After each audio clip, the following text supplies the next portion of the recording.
Good morning, সুপ্রভাত। পেহেলগাঁওতে আমাদের দ্বিতীয় সকাল এবং সেই সঙ্গে লাস্ট সকাল, এবং ঘরের মধ্যে থেকেই আমি এই দূরের সুন্দর দৃশ্যটা দেখতে পাচ্ছি। তার কারণ আগের দিনই বলেছিলাম যে আমাদের হোটেল রুমের একটা পুরো দেওয়াল জুড়ে কাঁচ দিয়ে মানে জালনা মতো করা। তো দেখুন কি সুন্দর লাগছে। যাই হোক, আমরা এবারে ব্রেকফাস্ট করে এখান থেকে বেরিয়ে যাব। ব্যাস সকালবেলা আমাদের সব প্যাকিং হয়ে গেছে, কমপ্লিট একদম। আমরা যেটা চোখে দেখতে পাচ্ছি সেটা আসলে ক্যামেরায় আসছে না। এত অসাধারণ, মনে হচ্ছে যেন এখানটাতেই পুরো বসে থাকি। যাই হোক, পেহেলগাঁওতে আজকে আমাদের বাই বাই। এখন আমরা যাব গুলমার্গ। मैडम, हाँ लगेज हाँ, लीजिए ना। आप कहाँ देख रहे हो ये? ইতিমধ্যে আমাদের গাড়ি চলে এসেছে, আর গাড়িতে এখন মালপত্র সব ওঠানো হচ্ছে। কি যেন বলে, কাশ্মীর কা হাসিন বাদিয়া। আজকে একদম মানে সানগ্লাসটা পরতেই পারবো না, না সানই নেই, পুরো মেঘলা মেঘলা ওয়েদার। কালকে আমরা কি সুন্দর ওয়েদারটা পেয়েছিলাম। আমাদের সাথে রাজস্থানে গেছিল তাই না? হ্যাঁ, তো ছোট মার সামনে মানে ওই বদ্দিরা পড়েছিল উঠতে গিয়ে। হ্যাঁ, বদ্দির ঘাড়ের উপরে নদী পড়েছে, তো বদ্দি আগে পড়েছে। না না না না না। সুন্দরী পেহেলগাঁও ছেড়ে বেরিয়ে যাচ্ছি, তবে আবারও যদি কোনোদিন সুযোগ হয় নিশ্চয়ই আবার আসব। প্রায় 2 ঘন্টা মতো জার্নি করবার পর এই জায়গাটায় আমরা নেমেছি একটু হাত পা ছাড়াতে, আর নেমেই সবাই যে যার মতো ছবি তুলতে শুরু করে দিল। আসলে এই যে গাছটা দেখছেন, কী গাছ সেটা অবশ্য আমি জানি না, কী ফুল তাও জানি না, কিন্তু গাছটা এমনভাবে ফুল ফুটে রয়েছে ভর্তি হয়ে। তো আমি ফার্স্ট দেখতে পেয়েছি, দেখেই আমি প্রথমেই ছুটে চলে এসেছি। তারপর আমাকে দেখার পরে একে একে সব এসে ওখানে দাঁড়িয়ে ছবি তুলল। গাছটা একটু কাছ থেকে দেখুন, গাছের একটা পাতাও নেই, একটা কুঁড়িও নেই, মানে পুরো গাছটাতে পুরো ফুল ফুটে ভর্তি। আর কি সুন্দর ছোট্ট ছোট্ট ফুল, গোলাপি রঙের। আমার দেখে এত ভালো লাগলো, ভাবলাম দেখি গাছটাকে ক্যামেরা বন্দি করে রাখি। লাস্টে আমি একটা নিজে অবশ্য সেলফি তুলেও নিয়েছি, সেটা দেখাচ্ছি, দাঁড়ান। এইটা দেখছেন আরও 1 ঘন্টা যাওয়ার পর। আগের গাছটা দেখে আমরা অবাক হয়ে গেছিলাম যে সুন্দর গোলাপি ফুল ফুটে আছে। ও মা, এই গাছটা দেখার পরে তো আরও অবাক হয়ে গেলাম। এই গাছটাকে এরা বলছে ন্যাশপাতি গাছ। যদিও ন্যাশপাতি গাছ আমি তো কোনোদিনও দেখিনি, মানে আমি ঠিক চিনি না, তাই আমি বুঝতে পারছি না যে এটা ঠিকঠাক ন্যাশপাতি কিনা, বা আমরা যে ন্যাশপাতি খাই সেইটা কিনা। এটা আসলে একটা বাগান, এবং এই বাগানের প্রত্যেকটা ওই একই গাছ, মানে এদের কথায় ন্যাশপাতি গাছ।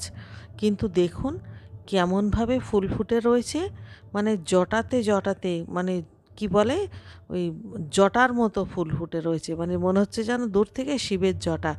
আর ফুলগুলো দেখুন কাছ থেকে কি সুন্দর দেখতে, থোকা থোকা হয়ে ফুটে রয়েছে ফুলগুলো। আগের বারে আমার ছবি ভালো হয়নি, এবারে আমি আমার হাজব্যান্ডকে ডেকে বললাম আগে আমার ছবি তুলে দাও। ন্যাশপাতি গাছ এইটা না, পুরোটা ন্যাশপাতি বাগান।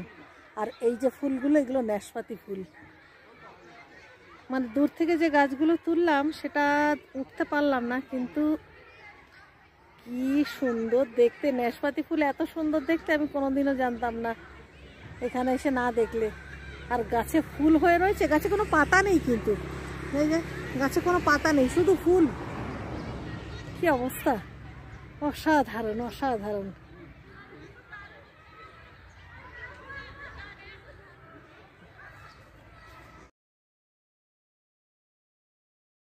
ফাইনালি আমরা এমন একটা জায়গায় এসে পৌঁছেছি যেখানে রাস্তার একদিকে যত দূর চোখ যায় আপেল বাগান, আর রাস্তার অন্য দিকে ওই যে একটু আগে দেখে এলাম যেটাকে ওরা ন্যাশপাতি গাছ বলছে, সেই বাগান। তো আপেলের এখন ছোট ছোট পাতা হয়েছে আর কুঁড়ি হয়েছে। আর এই দিকটা যেমন হচ্ছে সেই জামরুল গাছের, জামরুল না তো কি যেন, ন্যাশপাতি গাছের বাগান। আর দেখুন কি সুন্দর সবুজ গালিচা পাতা, মনে হচ্ছে যেন সবুজের মধ্যে এই গাছগুলো হয়ে রয়েছে, আর গাছে সাদা ফুল ফুটে রয়েছে। আর দূরে এটা কি বলুন তো, এটা একটা বাচ্চাদের স্কুল। এবারে ঘুরতে ঘুরতে একজনকে দেখলাম, এখানকার স্থানীয় বাসিন্দা, একটা খরগোশ নিয়ে ঘুরছিল।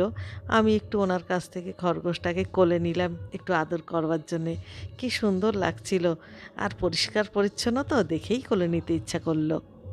ये कुछ करता नहीं ना? नहीं पावा हो कुछ नहीं करता। तो ये मतलब ऐसे हम लोग जैसे उठाएंगे इसको, तो इसको कभी दिक्कत नहीं होगा? मतलब आप जैसे मालिक है, नहीं बिन बुलाए कोई भी ऐसे उठा रहा है, नहीं नहीं नहीं उसका कभी मतलब डर या फिर मतलब डर वगैरह? ছবি তোলার জন্য রিকিকে কোনো সময়ই ধারে কাছে পাওয়া যায় না। তো আজকে যেহেতু আমার পাশে ছিল, আমি বললাম আয় একটু আমার সঙ্গে একটা অন্তত ছবি তোল। তো ওই কোনো মতে একটা ছবি তুলেই সাথে সাথে সরে গেল। এরপর আমরা চলে এলাম আবার বাগানে। এতদিন ধরে আপেল খাচ্ছি, কিন্তু কোনো দিনও আপেল গাছে এরকমভাবে কুঁড়ি হতে দেখিনি, মানে আপেলের কুঁড়ি বা আপেলের ফুল আমি কখনো দেখিনি। যদিও এখন গাছে সবই প্রায় কুঁড়ি, তবে আমি একটা ফুল খোঁজ করছি, যদি দেখতে পাই নিশ্চয়ই তুলব। না, আপেল বাগানে আমরা আগেও এসেছি, কিন্তু আপেল বাগানে আপেল দেখেছি, আপেল ভর্তি, কাঁচা আপেলও দেখেছি। আর এগুলো হচ্ছে তোমার আপেলের সবে ফুল ফুল ফুটেছে। এই দেখা যাবে না, কাছ থেকে তুলে দেখি। সবে আপেল গাছে পাতা আসছে, ফুল আসছে। এই ফুল থেকে ফল হবে, তারপর অক্টোবর মাসের দিকে গিয়ে পুরো পাকা আপেল হবে।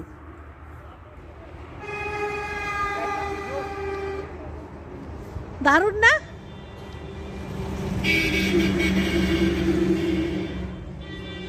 আমরা তিনটেই দেখলাম, বল রুমা? আমরা এইটাও দেখলাম, সবে কুড়ি আসছে, পাতা আসছে। আর তার আগে কাঁচা আপেল দেখেছি গরমের ছুটিতে সিমলা গিয়ে। আর তারপরে পাকা আপেল দেখলাম অক্টোবরে ইয়েতে গিয়ে, সাংলা কল্পা গিয়ে। পাকা আপেল আমি সাংলা কল্পায় গিয়ে দেখলাম দেখেছি, সিমলাতে। হ্যাঁ হ্যাঁ হ্যাঁ, সিমলাতেও পাকা আপেল সিমলাতে। দেখেছি, কাঁচা পাকা দুটোই। হ্যাঁ, কোথায়? দাঁড়া দেখি যাই। ফলের বাগান, হ্যাঁ কি অবস্থা! এক একটা গাছে প্রচুর প্রচুর ফুল হয়েছে। আমি একটা ফুলের ছবি খুব সুন্দর তুলেছি। ও ফুল, তাই তো, আমি তো কুড়ি পেয়েছি। এই দেখুন, এটি হচ্ছে আপেল ফুল। আমি তো এই প্রথমবার দেখলাম। আর বাগানের সব গাছেই কুঁড়ি ভর্তি, এই একটি গাছেই সবে মাত্র ফুল ফুটতে শুরু করেছে, তাই আপনাদের সঙ্গেও শেয়ার করলাম। না, সব ছবি তোলো, স্টাইল মেরে ছবি, যে যা তোলো। অনেকক্ষণ হয়ে গেছে আমরা বাস থেকে নেমেছি। এবারে ড্রাইভারও তাড়া দিচ্ছে, আর আমাদের সঙ্গে যারা বয়স্ক রয়েছেন তারাও তাড়া দিচ্ছে, কেননা আরও অনেকটা পথ যেতে হবে। আর বেশি যদি রাস্তায় দেরি করি তাহলে গুলমার্গ পৌঁছাতে দেরি হয়ে যাবে। কিছু দূর চলার পর দেখলাম রাস্তার দুদিকটা শুধু হলুদ আর হলুদ।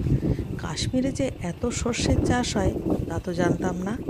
যাই হোক, আমরা এখানে আর নামিনি, নেমে ছবি তোলার চেষ্টাও করিনি, কারণ রাত্রির হয়ে গেলে তো পাহাড়ি রাস্তায় সেফ নয়। Hotel new Paswan. দিনের আলো থাকতে থাকতেই আমরা আমাদের হোটেলে পৌঁছে গেলাম। আর হোটেলের চারিপাশে দেখুন, দরজার দুপাশে মোটামুটি 2 ফুট কি 3 ফুট করে বরফ পড়ে জমে রয়েছে শক্ত হয়ে। তাহলে বুঝতে পারছেন যে কাল সকালে যখন আমরা গুলমার্গ ভিজিট করব তখন কি অবস্থা দেখব, সেটা অবশ্য আমি নেক্সট ভিডিওতেই শেয়ার করব। তো চলুন, আজকের মতো এখানেই শেষ। টাটা, কাল সকালে আবার দেখা হচ্ছে।